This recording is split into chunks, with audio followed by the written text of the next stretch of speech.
Bueno, ¿cómo están? Espero que anden bien. Les voy a mandar esta segunda parte del videíto, ¿sí? Sobre las características del gobierno de Rosas. Tengan en cuenta lo siguiente.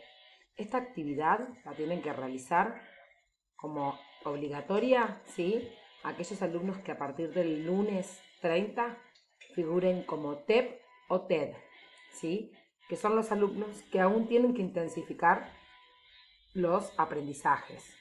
Aquellos alumnos que figuran como alumnos TEA, si quieren pueden realizarlo, ¿sí? Porque ya habíamos pautado que lo iban a hacer y yo todos estos temas, más allá de estos videos que yo les mando, los expliqué durante los encuentros que hicimos virtuales.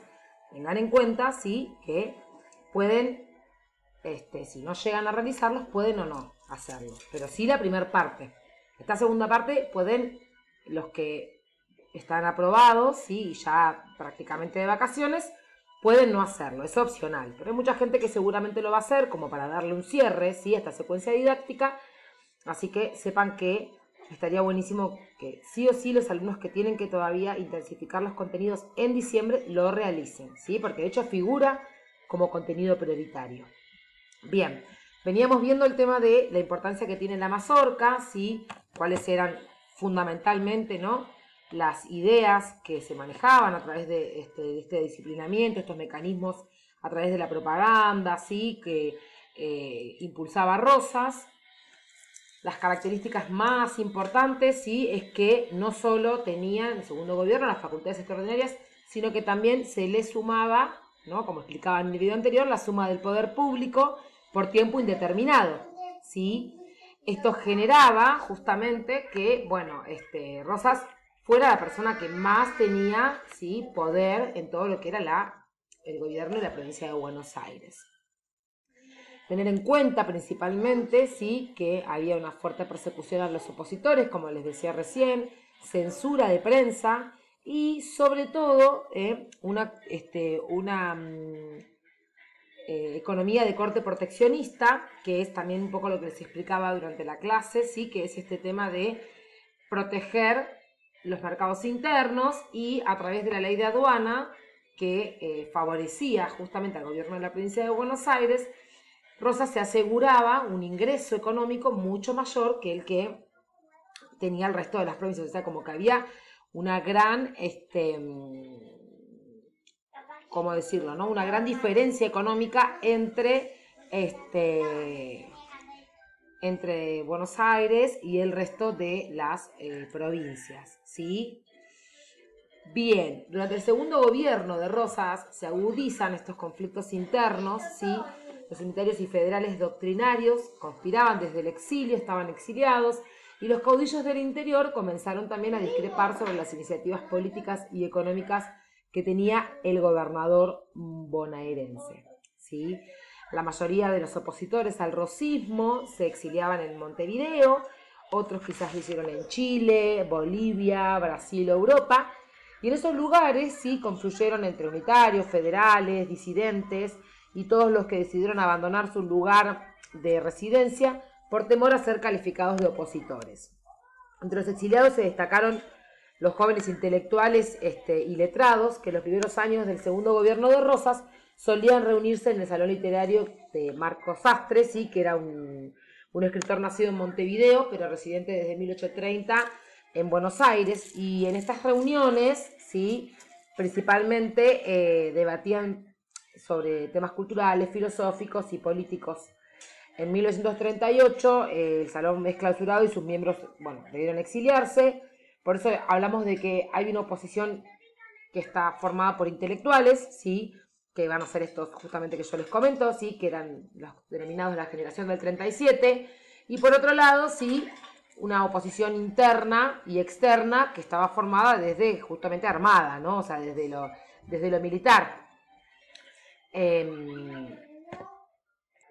Esta resistencia al régimen federal se impone a partir de 1835, ¿sí?, y proviene de diversos frentes, como les decía. Algunos surgen dentro de la misma provincia de Buenos Aires, donde hubo conspiraciones y rebeliones que intentaron derrocar a Rosas, ¿sí?, Todos terminan fracasando inicialmente y en la mayoría de los casos sus líderes son castigados o son reprimidos de manera muy violenta.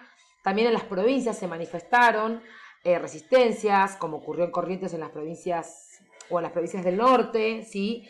En estos casos Rosas envió a sus poderosos ejércitos para controlar las disidencias, por eso les digo. Y durante este periodo Buenos Aires sufrió además de lo que nosotros conocemos como los bloqueos a los puertos, ¿sí? Liderados principalmente por las potencias extranjeras.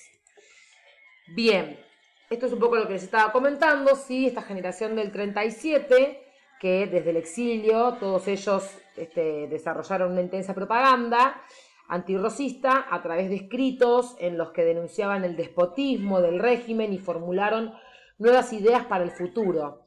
Estos jóvenes, conocidos como la generación del 37, sí, compartían el ideal del movimiento romántico en boga que estaba en Europa, sobre todo, y sus propuestas buscaban superar las antinomias entre unitarios y federales, esa es la diferencia que había entre ambos bloques, y ofrecer una nueva concepción de lo que debía ser la nación argentina. En correspondencia con los postulados del romanticismo, la joven generación del 37 ¿sí? consideraba que era necesario alcanzar un profundo conocimiento de la realidad local para definir una identidad nacional, base de la fundación de un Estado. ¿Sí? A fines de 1840, la esperanza de los exiliados de ver constituida la nueva nación parecía una ilusión difícil de alcanzar, porque Rosas había superado todos los intentos de derrocarlo y había impuesto un orden que, según advertían sus enemigos, no se fundaba solo en la coerción y en la fuerza. El régimen tenía el apoyo de amplios sectores de la población bonaerense y las provincias no mostraban señales de unirse, ¿no? En oposición o una oposición capaz de hacerle frente. Por eso también esta generación del 37 proponía principalmente ¿sí? la idea de la república, el republicanismo. Bueno, ahí tenemos ¿sí? algunas figuras como Juan Bautista Alberti, Esteban Echeverría, Juan María Gutiérrez, Domingo Faustino Sarmiento, e incluso también el propio Marcos Sastre, también, que era un escritor de carácter uruguayo. Bien, les comentaba que también ¿sí? existieron durante toda esta sugestión, durante todo este periodo de gobierno, hubo bloqueos comerciales. La ley de aduana no resolvió los conflictos por la libre navegación de los ríos y continúan los conflictos principalmente en el litoral. Generan dificultades a los intereses económicos y comerciales de potencias europeas, por eso se produce el bloqueo francés en 1838 y el bloqueo anglo-francés en 1845, y si bien Rosas pudo resistir ambos bloqueos, la situación política y económica de Buenos Aires se fue deteriorando, ¿sí? El primero que ocurre, sí, entre 1838 y 1840 con Francia, Francia lo que hacía era reclamar que sus ciudadanos residentes en Buenos Aires fueran excluidos del servicio militar que Rosas le imponía. El segundo sucedió entre 1845 y 1848, en este caso con la acción conjunta de Francia e Inglaterra, y este bloqueo buscaba principalmente disuadir a Rosas de intervenir en la guerra civil de Uruguay. Rosas negoció el fin de ambos bloqueos que impedían el comercio internacional, del cual vivían los ganaderos de la provincia de Buenos Aires y el propio gobierno a través de los aranceles de importación y exportación. En todos estos conflictos ¿sí? y rebeliones estuvieron involucrados los grupos unitarios que en su gran mayoría vivían en países limítrofes, exiliados, y también participaron otros sectores que sin ser unitarios se oponían al régimen que el gobernador de Buenos Aires había impuesto. Por eso el sistema rosista no consigue el orden unánime, ¿sí? sin diversidad de opiniones que pretendía, pero sus opositores tampoco lograban el objetivo de derribarlo. Mira, acá tenemos de alguna manera, sí, algunos de los enunciados de estos jóvenes literarios, sí, de la generación del 37. Están un poco la lectura pronunciada en el Salón Literario por parte de Esteban Echeverría, sí, que él hablaba, voy a leer esa como para tener en cuenta, dice: tenemos independencia a base de nuestra regeneración política, pero no derechos ni leyes, ni costumbres que sirvan de escudo o de salvaguardia de la libertad que ansiosamente hemos buscado. Nos falta lo mejor, la techumbre, el abrigo de los derechos, el complemento del edificio político, la libertad, porque esta no se apoya con firmeza, sino en las leyes y las costumbres. Hemos sabido destruir, pero no edificar. Los bárbaros también talan. ¿Qué nos ha faltado para concluir la obra de nuestra completa emancipación? Grandes hombres. Bien, Después está un poco la idea de Marcos Sastre, ¿sí? Ojeada filosófica sobre el estado presente y la suerte futura de la nación argentina, la opinión de Juan María Gutiérrez y también la de Juan Bautista Alberti, ¿sí? Que hablan un poco de esta necesidad de poder constituirse como nación. Bien, después las pueden ir mirando, yo les voy a mandar el enlace del email también para que lo tengan en cuenta, del Geniali, perdón. Finalizan los bloqueos, ¿sí? Se lleva a cabo la instauración de la paz interna, ¿sí? Se permite el regreso de los exiliados. Rosas continúa sosteniendo la oposición a la sanción de la Constitución, claramente era algo que no le convenía desde lo económico y desde lo político, porque le iba a limitar en su poder, y desde lo económico porque, como les vengo diciendo, iba a tener que compartir los ingresos de la aduana. Se comienzan a formar nuevas alianzas opositoras a Rosas, ¿sí? A comienzos de 1851, el gobernador de Entre Ríos, Justo José de Urquiza, se manifestó públicamente. Bueno, como verán, cada vez que corto es porque estoy retando a mis hijas que están gritando, así que ahora ya me prometieron que iban a hacer silencio, vamos a ver si lo podemos cumplir. Bien, les decía que Justo José de Urquiza, ¿sí? A partir de 1851 se manifiesta en contra de Rosas, ¿sí? Públicamente, en contra de delegar las relaciones exteriores de su provincia a Juan Manuel de Rosas, sobre todo en este famoso pronunciamiento de Urquiza. Hasta ese momento Urquiza era un federal comprometido que había adherido al rosismo, pero desde el comienzo de la década de 1840, Entre Ríos venía recuperándose de la devastación causada por las guerras sucedidas desde 1810. La recuperación económica de la provincia volvió a despertar la disputa por los monopolios que ejercía Buenos Aires sobre el comercio ultramarino, la aduana y la libre navegación de los ríos interiores. El gobernador entrerriano, ¿sí? Urquiza, un gran estanciero que, como muchos otros hacendados, se veía perjudicado por la política económica rosista, busca el apoyo de otras provincias para reclamar un cambio de rumbo y obligar a Buenos Aires a escuchar las demandas del resto de la Confederación.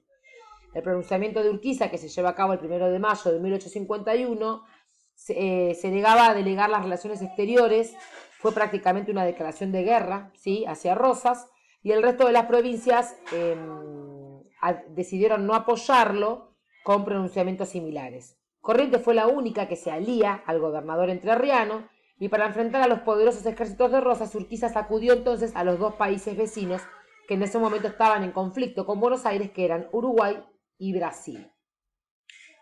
De esta manera, sí, se forma lo que nosotros conocemos como la coalición antirrosista a fines de 1851, ya estaba constituida, sí, con Corrientes, Entre Ríos, Brasil y Uruguay, y de alguna manera forman lo que nosotros conocemos como el Ejército Grande, ¿sí?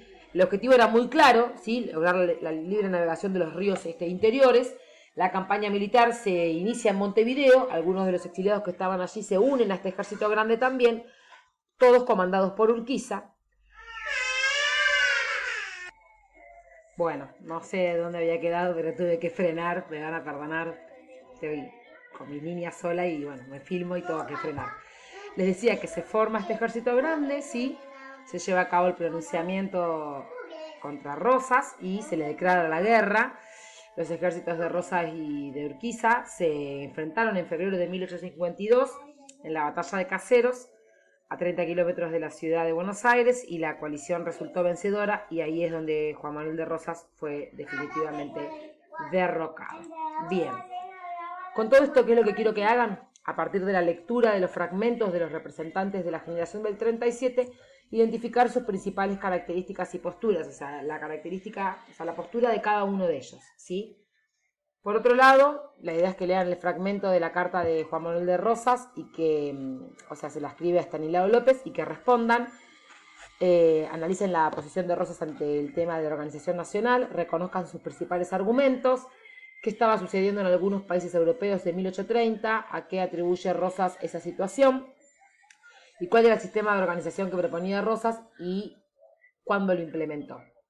Por último, con toda la información que tienen, relaten los conflictos que tuvo Rosas en su segundo gobierno y cómo derivaron en la batalla de Caseros a través de una historieta Todo esto, antes de que se me corte, ¿sí? Yo quiero que lo suban a un Padlet y que ahí quede la resolución hecha en grupos de no más de 4 integrantes. Recuerden que se los expliqué en clase. Se me va a cortar.